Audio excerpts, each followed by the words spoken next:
여러분, 인생에서 가장 화려해야 할 날이 언제라고 생각하시나요? 아마 많은 분이 결혼식을 떠올리실 겁니다.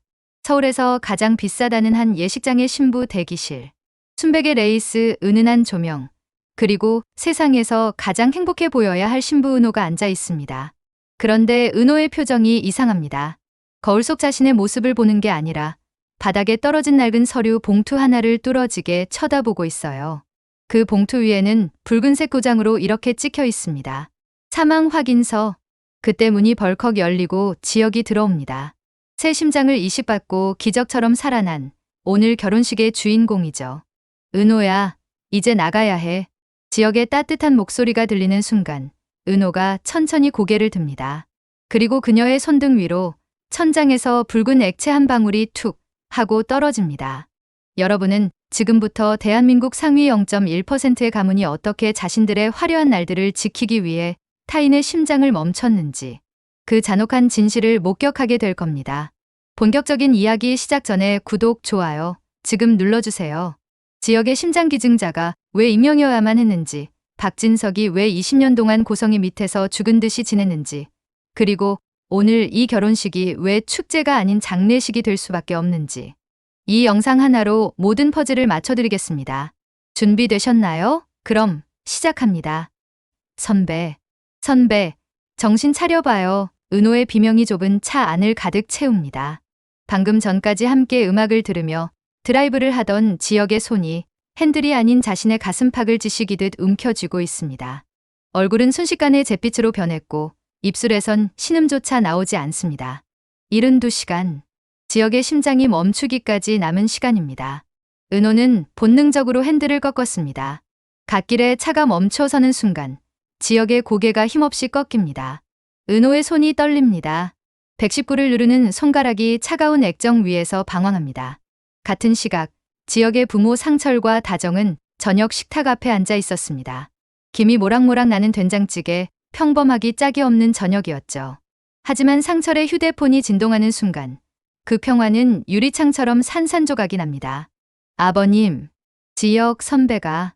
은호의 울음 섞인 목소리에 상철은 숟가락을 놓쳤습니다. 다정은 남편의 하얗게 질린 얼굴을 보고 본능적으로 전화기를 뺏어 들었죠. 응급실 복도는 차가운 소독약 냄새와 기계음으로 가득했습니다. 은호는 넋이 나간 채 의자에 주저앉아 있었습니다. 상철이 달려가 은호의 어깨를 잡았습니다. 은호야, 지혁이는? 우리 아들 어디 있어? 의사가 나왔습니다. 마스크 너머로 보이는 그의 눈은 지독하게 냉정했습니다. 심장 기능이 한계입니다. 이식 없이는 72시간도 장담 못합니다. 다정의 입에서 비명이 아닌 짐승 같은 신음이 새어나왔습니다. 방법이 없나요? 선생님, 제발요. 의사는 에크모를 제안했습니다. 몸 밖으로 피를 빼 산소를 넣어 다시 넣어주는 장치. 하지만 그건 희망이 아니라 3주 동안 침대에 묶인 채 기적을 기다려야 하는 고문과도 같았습니다. 병실 안, 수많은 줄에 매달린 지역이 눈을 떴습니다. 다정이 달려가 그의 손을 잡았습니다. 지역의 손은 얼음장처럼 차가웠습니다.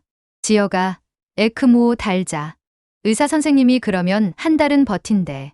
그 사이에 아빠가 어떻게든 기증자 찾아올게. 응? 하지만 지역은 천장을 바라보며 고개를 저었습니다. 엄마, 나 병원 침대에서 마지막을 보내고 싶지 않아. 그 목소리는 너무나 담담해서 오히려 듣는 이의 가슴을 후벼 팠습니다. 상철이 버럭 소리를 질렀습니다. 죽는 소리 하지 마. 일단 살아야 생각을 할 거 아냐. 아빠, 에크모 달면 나 이 침대에 묶여 있어야 해. 기증자가 나타날 확률이 얼마나 될까? 난 그냥 은호랑 바다를 보고 싶어. 유리창 너머로 이 대화를 듣던 은호의 눈이 붉게 충혈되었습니다. 은호는 결심한 듯 병실 문을 열고 들어갔습니다. 선배, 에크모 다세요. 하루만, 딱 하루만 더 생각할 시간을 줄게요. 하지만 그 다음엔 내 말 들어요. 지역은 희미하게 웃었습니다. 은호야, 너 오늘 많이 놀랐지. 미안해. 지역은 자신의 고집보다 은호의 눈물이 더 아팠습니다. 그날 밤 집으로 돌아온 다정은 안방 바닥에 주저앉았습니다. 우리 지역이 죽으면 난 어떻게 살아? 내 새끼가 죽는데. 상철이 다정의 어깨를 감싸려 하자 다정이 갑자기 눈빛을 번뜩이며 일어났습니다. 그녀의 시선은 부엌 찬장을 향해 있었습니다. 여보, 날 찔러줘. 상철의 몸이 굳었습니다. 다정은 관기의 어린 목소리로 속삭였습니다. 그러면 지혁이한테 내 심장 줄 수 있잖아. 엄마 심장 받으면 우리 아들 살 수 있잖아. 비켜. 나 부엌 가야 해. 다정은 문을 막아선 상철의 가슴을 미친 듯이 밀쳤습니다. 상철은 아내를 끌어안고 함께 바닥으로 무너졌습니다. 두 사람의 오열이 빈집을 가득 채웠습니다. 여보, 그러면 지혁이가 평생 어떻게 살겠어? 자기 엄마 심장으로 숨 쉬는 걸 알면 그 아이가 행복하겠냐고. 같은 시각 서울 강남의 한 펜트하우스. 지역의 집안이 눈물로 무너지는 사이 이곳에서는 서늘한 칼날이 갈리고 있었습니다. 고성이는 거실 소파에 앉아 와인잔을 천천히 돌리고 있었습니다. 그녀의 휴대폰에는 아들 성재가 보낸 문자 메시지가 떠 있었죠. 어머니, 제발요. 지혁이를 살려주세요. 어머니가 하시면 방법이 있잖아요. 제발. 제가 뭐든지 할게요. 고성이의 입가에 미소가 번졌습니다. 차가운 미소였죠. 그녀는 천천히 와인을 한 모금 마신 후 휴대폰을 내려놓았습니다. 성재야, 내가 드디어 무릎을 꿇었구나. 그래, 이제야 엄마 말을 들을 준비가 된 거니? 고성이는 20년 동안 자신의 손발이 되어준 운전기사 강만석을 떠올렸습니다. 성실하고 말수 적고 그래서 비밀을 지키기에 완벽한 사람. 하지만 무엇보다 중요한 건 그에게는 약점이 있다는 거였죠. 고성이는 비서에게 전화를 걸었습니다. 강 기사 딸 병원비 내역 좀 가져와. 아, 그리고 강 기사 내일 아침 일정 확인해봐. 다음 날 새벽, 고성이는 평소보다 일찍 일어났습니다. 거울 앞에서 진주 목걸이를 걸치며 그녀는 자신의 모습을 흡족하게 바라봤죠. 완벽한 화장, 흐트러짐 없는 머리, 그리고 단 한 점의 주저함도 없는 눈빛. 오전 9시 고성이는 강만석을 자신의 서재로 불렀습니다. 강 기사는 평소처럼 공손하게 고개를 숙이고 들어왔습니다. 20년 동안 한결같았던 그 모습 그대로였죠. 강 기사, 나요. 강 기사는 당황했습니다. 고성이가 자신에게 앉으라고 한 적은 단 한 번도 없었거든요. 그는 조심스럽게 소파 끝에 걸터 앉았습니다. 고성이는 그 앞 탁자 위에 서류 뭉치 하나를 내려놓았습니다. 강 기사는 그 서류의 제목을 보는 순간 숨이 멎는 것 같았습니다. 연세대학교 세브란스 병원 희귀질환 치료비 내역서. 그의 딸 이름이 선명하게 박혀 있었습니다. 강 기사 딸, 이제 13살이죠. 참 예쁘게 컸더라고요. 지난주에 제가 병문안 다녀왔어요. 강 기사의 손이 떨리기 시작했습니다. 고성이가 왜 자신의 딸을 만났는지 그는 본능적으로 알 수 있었습니다. 사모님. 그건. 고성이는 손가락을 입술에 갖다 댔습니다. 아직 내 말 안 끝났어요. 강 기사, 자네 딸 수술비가 얼마나 들어갔는지 알아요? 정확히 3억 2천만 원. 그 중에서 자네가 낸 건 딱 1천만 원이더라고요. 나머지는 다 우리 회사 복지기금에서 나간 거예요. 강 기사는 고개를 더 깊이 숙였습니다. 그는 알고 있었습니다. 회사 규정상 직원 가족 의료비 지원 한도는 5천만 원까지였습니다. 나머지 2억 7천만 원은 고성이가 개인적으로 처리해 준 것이었죠. 사모님, 그 은혜는 제가 평생 갚겠습니다. 평생? 고성이가 웃었습니다. 그 웃음은 소름이 끼칠 정도로 차가웠습니다. 강 기사, 자네한테 평생이 얼마나 남았는지 알아요? 강 기사가 고개를 들었습니다. 고성이의 눈은 포식자의 눈이었습니다. 딸의 수술은 성공했어요. 하지만 평생 약을 먹어야 하죠. 그 약값만 한 달에 300만 원이에요. 자네 월급이 얼마죠? 세후 450. 딸의 약값 내고 나면 뭐가 남아요? 강 기사는 대답할 수 없었습니다. 그는 이미 알고 있었습니다. 자신의 딸이 살아가려면 평생 누군가의 도움이 필요하다는 걸. 고성이는 천천히 일어나 창문 쪽으로 걸어갔습니다. 서울 시내가 한눈에 내려다 보이는 30층 펜트하우스. 그녀는 그 전망을 바라보며 말했습니다. 우리 성재 친구가 죽어가고 있어요. 강 기사의 눈이 커졌습니다. 심장 이식이 필요한데 기증자가 없대요. 이대로 가면 일주일 안에 죽는다는데. 강 기사, 자네 혈액형이 뭐죠? O형입니다. 오, 완벽하네요. 지혁이도 O형이에요. 고성이는 돌아서서 강 기사를 똑바로 바라봤습니다. 그 눈빛에는 인간적인 감정이라고는 찾아볼 수 없었습니다. 강 기사, 내일 새벽에 자네가 운전하는 차가 가로등을 들이받을 거예요. 불행한 사고죠. 에어백은 글쎄요. 작동하지 않을 수도 있어요. 정비를 제대로 안 받아서 그랬나 봐요. 강 기사의 얼굴이 하얗게 질렸습니다. 자, 사모님. 그게 무슨... 자네는 외사 상태가 될 거예요. 그럼 법적으로 장기 기증이 가능하죠. 자네 딸은 어떻게 되냐고요? 고성이는 다시 탁자 위에 또 다른 서류를 내려놓았습니다. 신탁 계약서였습니다. 10억 원을 신탁으로 걸어뒀어요. 자네 딸 이름으로요. 매달 1,000만 원씩 자동으로 나갑니다. 딸애가 성인이 될 때까지, 그리고 그 후로도 평생 동안요.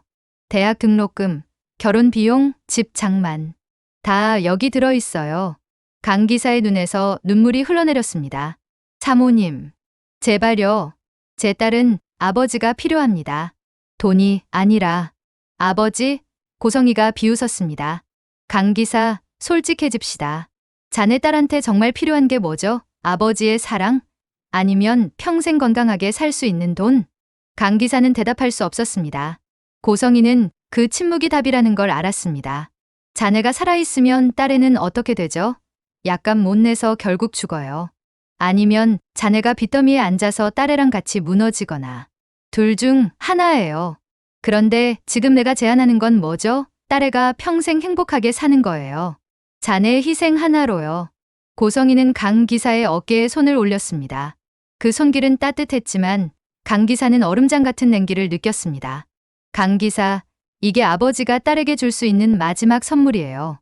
생각해봐요. 자네가 죽으면 딸애는 10억 원의 유산을 받아요. 영웅적인 아버지의 기억을 간직한 채 풍족하게 살 수 있어요. 근데 자네가 살면 딸애는 가난하고 병든 아버지를 평생 짐처럼 짊어지고 살아야 해요. 어느 게 딸애한테 더 좋은 거죠? 강 기사는 온몸이 떨렸습니다. 그는 자신의 딸 얼굴을 떠올렸습니다.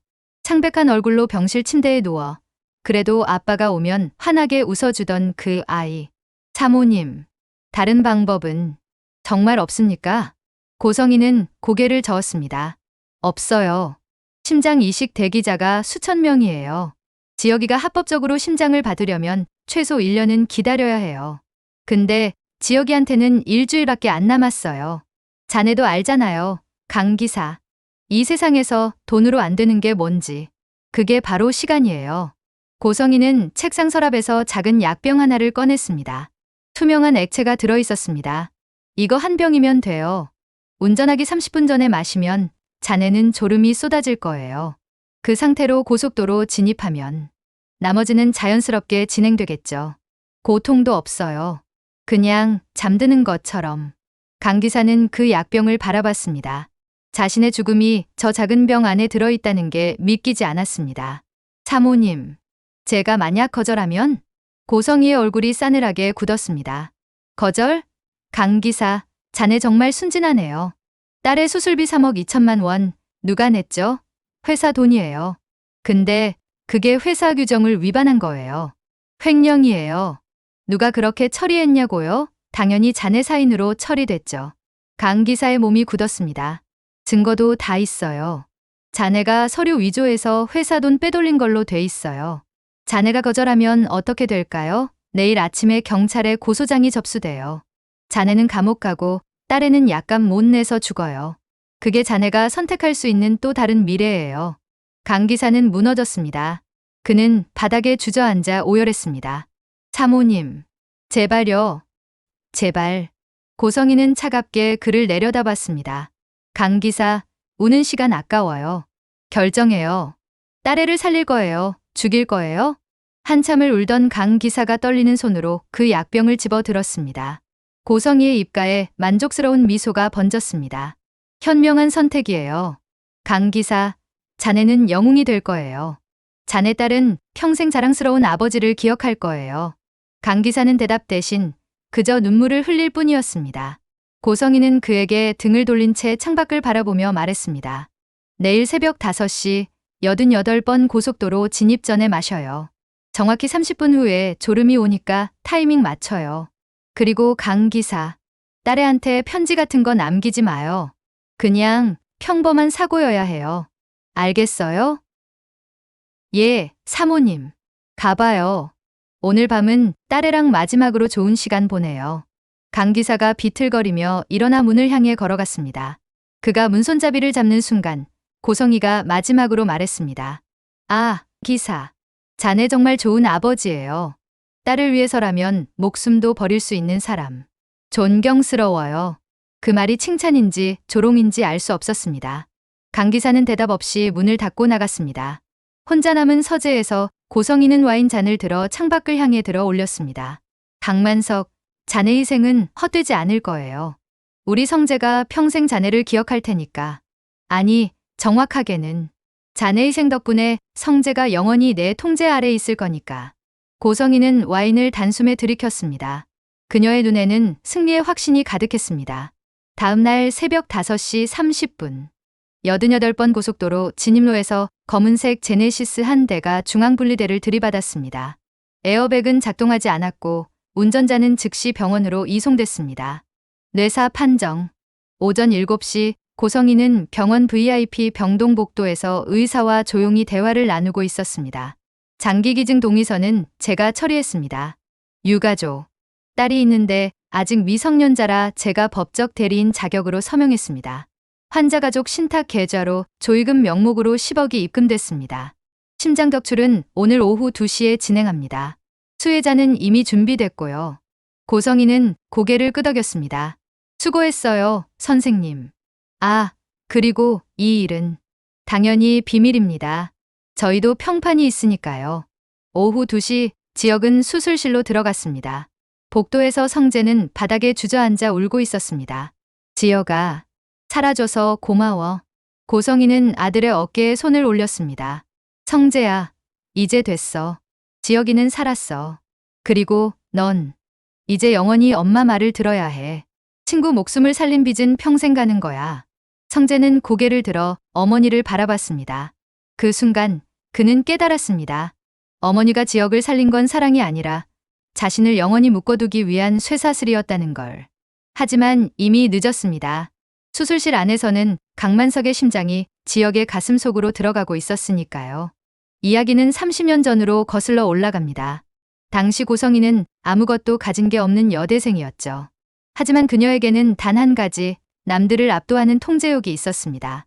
그녀는 박진석이라는 유망한 경영학도를 타겟으로 잡았고 치밀한 계획 끝에 그의 아내가 되는데 성공합니다. 사람들은 말했습니다. 성희는 참 대단해. 저 집안을 일으켜 세웠잖아. 맞습니다. 그녀는 대단했죠. 하지만 그건 경영이 아니라 사육에 가까웠습니다.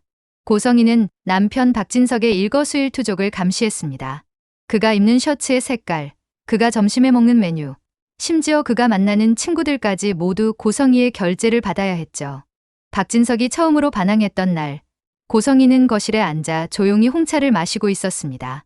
그리고 진석이 들어오자마자 이렇게 말하죠. 진석 씨, 당신이 오늘 마신 술은 2012년산 빈티지 와인이 아니에요. 시장 골목에서 파는 저렴한 소주 냄새가 나네. 우리 집안의 당신의 위장 속에서 썩어가고 있다는 생각은 안 해봤어.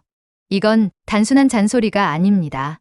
정서적 학대죠. 고성이는 이런 방식으로 진석의 자존감을 30년에 걸쳐 갉아먹었습니다.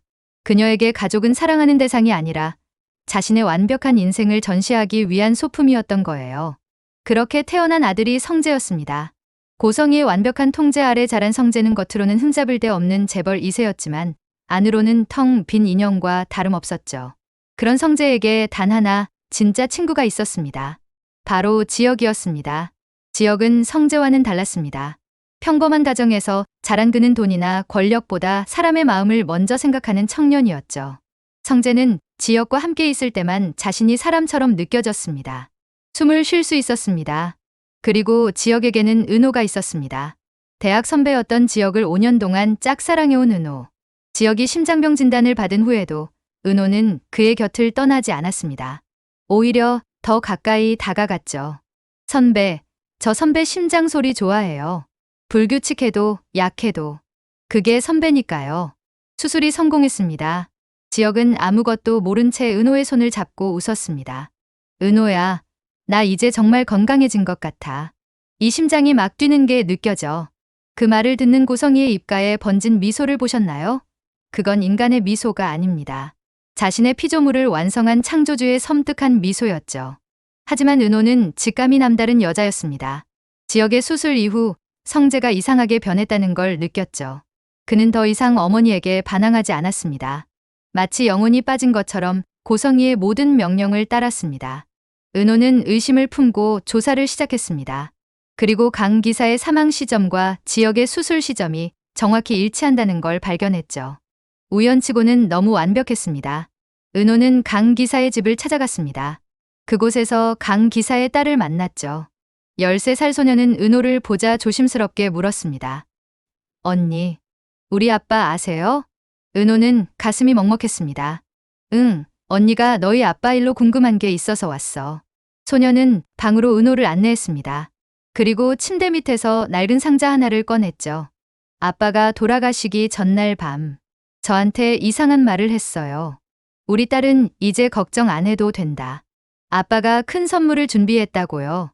그리고 이 상자를 주면서 나중에 커서 이해가 안 되는 일이 생기면 이걸 열어봐라고 했어요. 상자 안에는 블랙박스 메모리 카드가 들어있었습니다. 그리고 강 기사가 손으로 쓴 짧은 메모가 있었죠. 내 딸에게 아빠는 내가 평생 건강하게 살 수 있게 하려고 이 선택을 했어. 미안하다. 그리고 사랑한다. 만약 이 카드를 보게 된다면 진실을 알아야 할 때가 온 거야. 아빠를 용서해줘. 은호는 떨리는 손으로 그 메모리 카드를 받았습니다. 집에 돌아와 영상을 재생하는 순간 은호는 모든 것을 알게 되었습니다. 고성희가 강 기사를 협박하던 그 대화가 고스란히 담겨 있었습니다. 강 기사는 마지막 순간까지 자신의 딸을 지키려 했던 겁니다.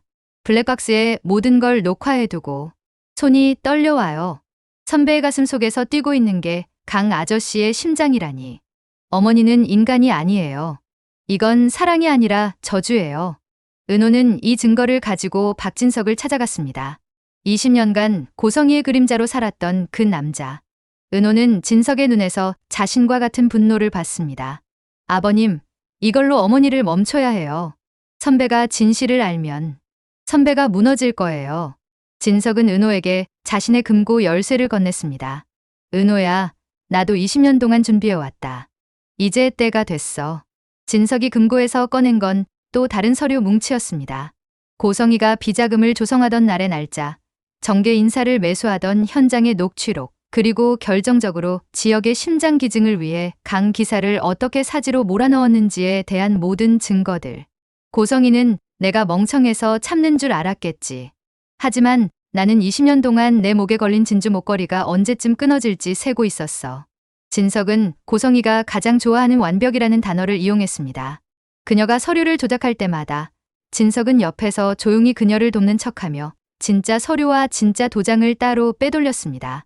고성희가 지금 가지고 있는 그 인감 도장은 진석이 3D 프린터로 정교하게 찍어낸 법적 효력이 전혀 없는 플라스틱 조각에 불과합니다. 고성희는 은호와 지역의 결혼식 날, 그 인감을 사용해 성재의 이름으로 되어 있는 모든 재산을 자신의 재단으로 옮길 계획이었습니다. 성재를 완전히 자신의 꼭두각시로 만들려는 속셈이죠. 하지만 진석은 이미 한 발 앞서 움직였습니다. 그는 어제 오후 은밀히 변호사를 만나 이혼 소장과 함께 재산 보전 처분 신청을 마쳤습니다. 고성희가 가짜 도장을 찍는 순간 식장에 대기하던 법원 집행관들이 들이닥치게 설계한 겁니다. 그런데 왜 지역과 은호의 결혼식에서 이 모든 게 터진 걸까요?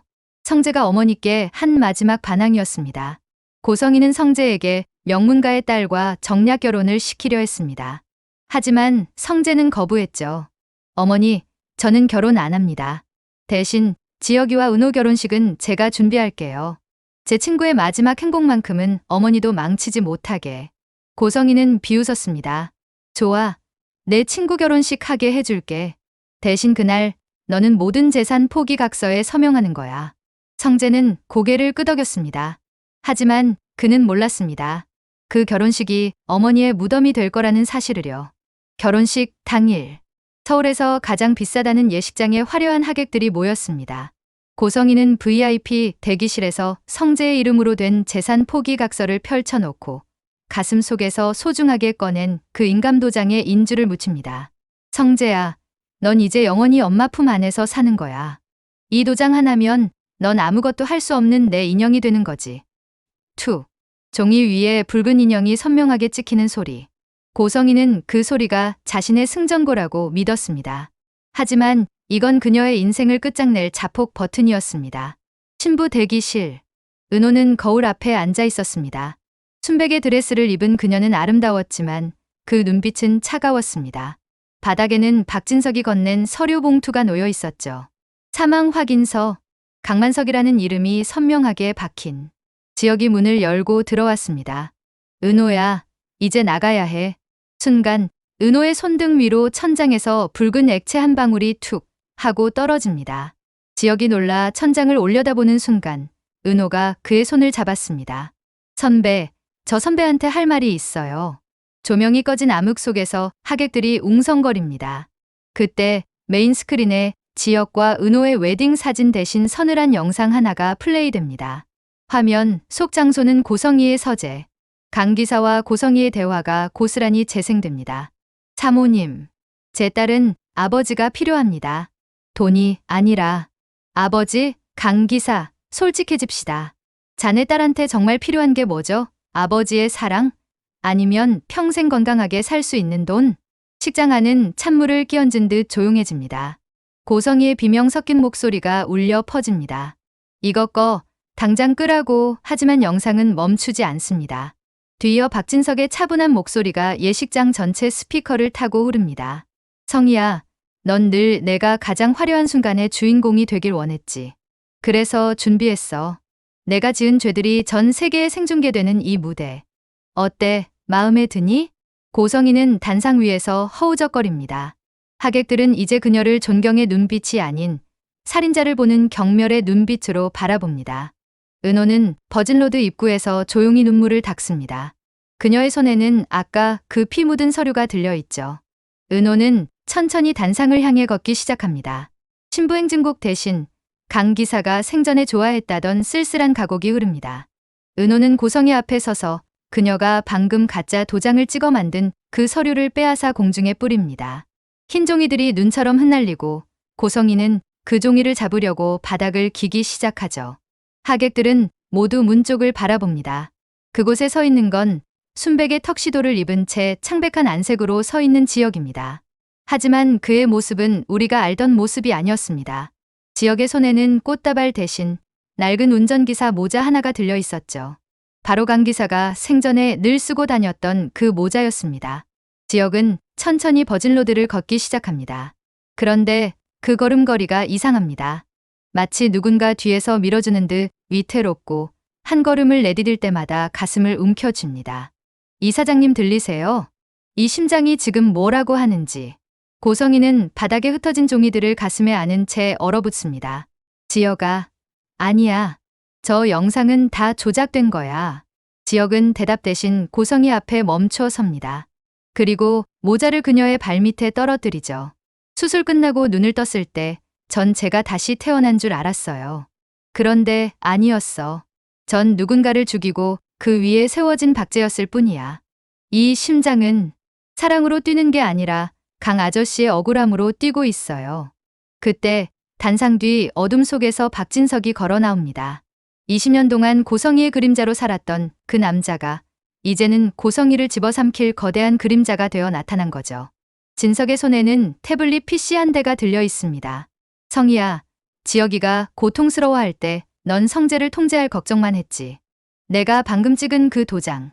그거 덕분에 방금 검찰청에서 연락이 왔어.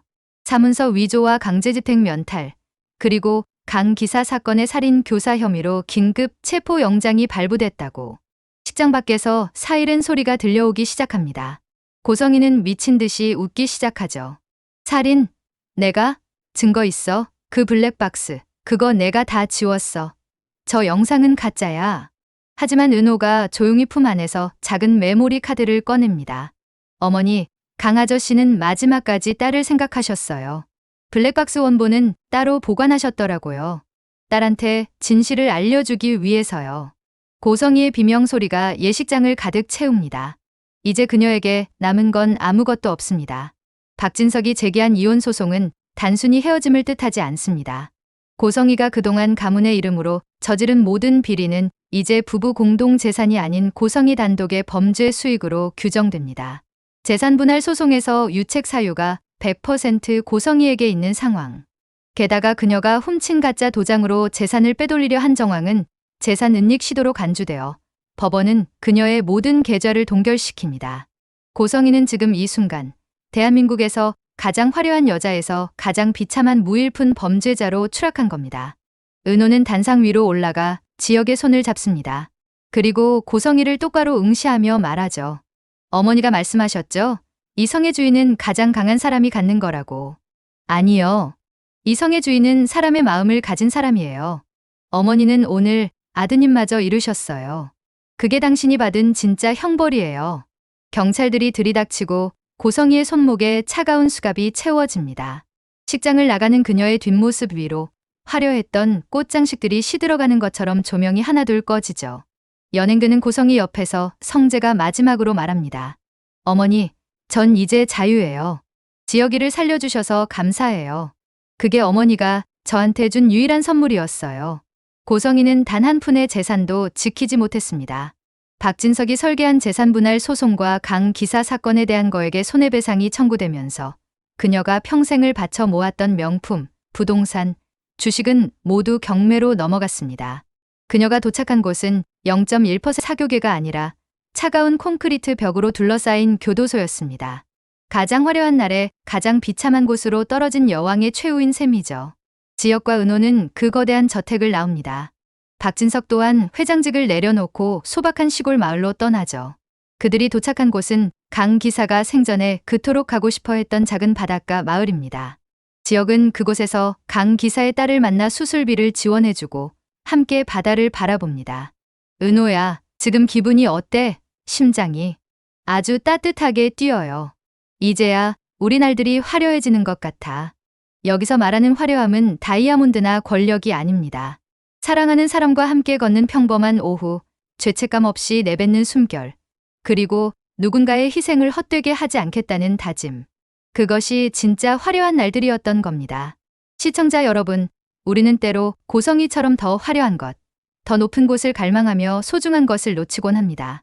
하지만 오늘 이 드라마가 우리에게 보여준 것처럼 진짜 화려한 날은 여러분이 지금 숨 쉬고 있는 이 순간, 옆에 있는 소중한 사람의 손을 잡고 있는 바로 지금입니다. 당신의 심장은 지금 누구를 위해 뛰고 있나요? 지금까지 영상을 시청해 주셔서 감사합니다. 구독, 좋아요 지금 눌러주세요.